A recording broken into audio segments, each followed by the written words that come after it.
Okay, so first let us start by writing given from the given word problem. Okay, so इसका given क्या आएगा? First, the radius of planet A is half the radius of planet B. तो radius of planet A समझो RA है. So what is radius of planet A? Half. किसी का तो half है. किसका half है?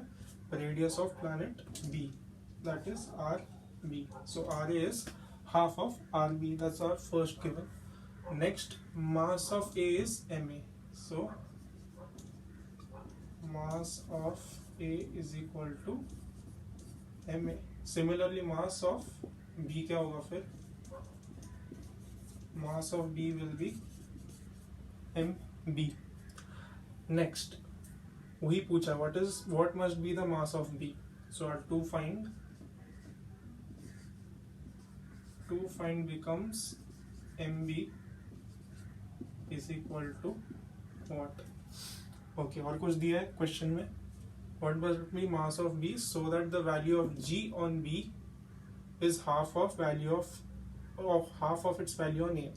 यानी कंडीशन भी सेटिस्फाई होना चाहिए. कैसे भी नहीं चलेगा मास बी तभी होना, एम बी तभी ढूंढना है जब एक कंडीशन सेटिस्फाई होगी. That condition is on the small g value of that planet. So small g of value of G on B, let me take that as GB, it should be equal to half of its value on A. तो half of its value, it यानी क्या? Small g का value. So small g on A, let me take that as small g A. So इस condition को satisfy करके हमें ढूंढना है MB equal to what? Okay, that is given. That is to find. Let us start with our solution. Before solution, we have to think कौन सा formula यहाँ पे use होगा. So because our condition is on the small g, the formula should be about small g. So small g का formula क्या है?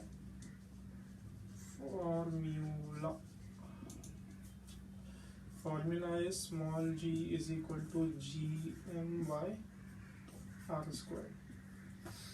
Okay, I think we can start our solution. So first let us try to write G and GB. We know the formula for G. उसको use करके हम G और GB लिख सकते हैं. Why? Because हमारे कंडीशन में G और GB यूज हो रहा है, राइट? सो उसका हमें एक्सप्रेशन पता होना चाहिए.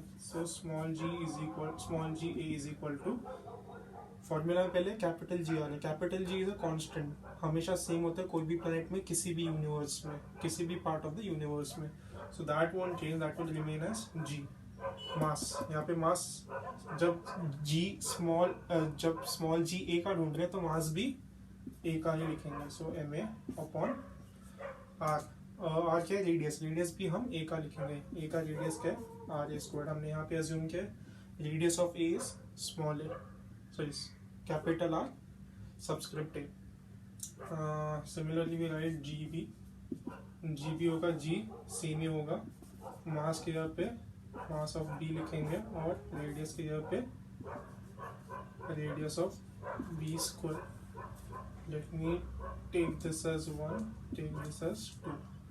Using the condition क्या है? GB is equal to GA upon 2. ये था given. So let me use 1 and 2 in my given. So GB होगा capital G MB upon RB the whole squared is equal to GA क्या है मेरा? यहाँ पे GMA upon RA squared. But यहाँ पे डिवाइड बाय 2 भी है. सो let me divide this by 2. So whenever I write 2, we can always assume वो divided by 1 है. So let me assume it is divided by 1. और how do we divide fractions? A upon B the whole upon C upon D. तो हम क्या करते हैं? A upon B को वैसे के वैसे लिखते हैं और C by D का रेसिप्रोकल करके मल्टीप्लाई कर देते हैं. तो यहाँ पे D by C हो जाएगा, राइट? सो वही हम लोग यहाँ पे भी करने वाले हैं. So instead of dividing by 2 by 1, I will multiply by 1/2. So multiply by 1/2 and I can erase this. Okay, so मुझे फाइंड आउट क्या करना है, एम बी, राइट, ये मुझे फाइंड आउट करना है. सो मुझे एम बी एक तरफ रखूंगा, बाकी सब दूसरी तरफ लेके जाऊंगा. So maybe I keep here, it is here as it is. सबसे पहले तो जी ऑफ जी कैंसिल हो जाता है, सेम जी यहाँ पे, सेम जी वहाँ पे, वो दैट गेट्स कैंसल्ड. यहाँ पे ऑलरेडी एम ए है, फिर डिवाइड बाई 2 है यहाँ पे. So let me take it here. So m a divide by 2, बचा क्या, r a square, r a square. और यहाँ का जो आर बी स्क्वायर है वहाँ पे जाके न्यूमरेटर में जाएगा. सो यहाँ के न्यूमरेटर में आर बी स्क्वायर आ गया. Clear. So g and g gets cancelled. M a upon 2 मैंने यहाँ पे लिखा है, डिवाइड बाय आर स्क्वायर यहाँ पे लिखा है, और यहाँ का जो डिनोमिनेटर में आर बी स्क्वायर है वहाँ पे जाके ऊपर आ जाएगा, वो मैंने यहाँ पे लिखा है. Okay, do we get our answer? Not yet, because हमने अभी तक इसको यूज नहीं किया. R is equal to r v by 2. So let me take this as 3.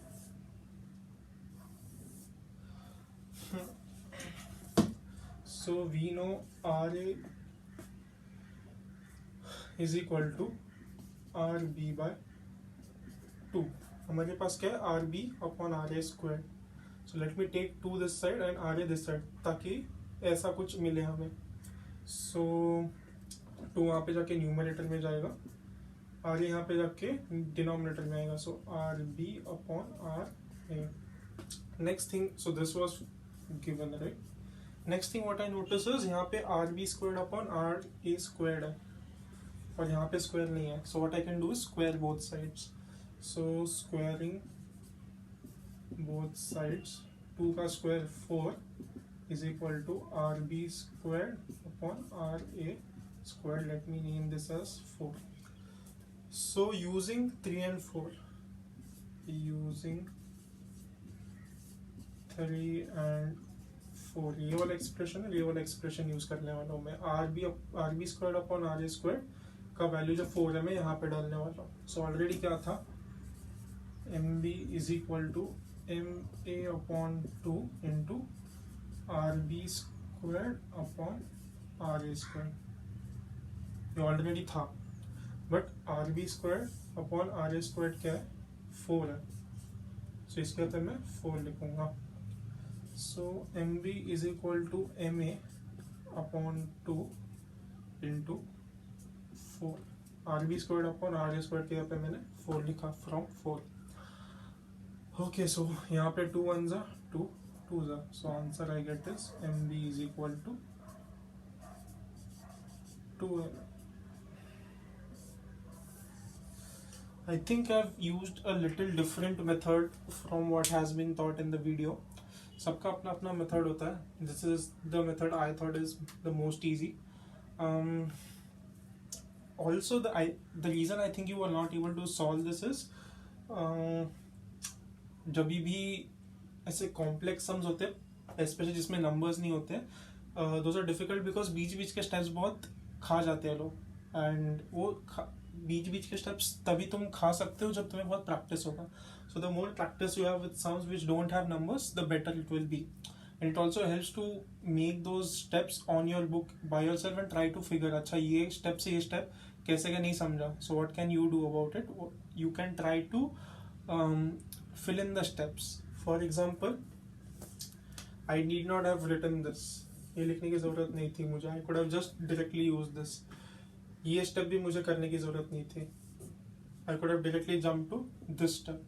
And many books are going to do that, and many online videos are going to do that.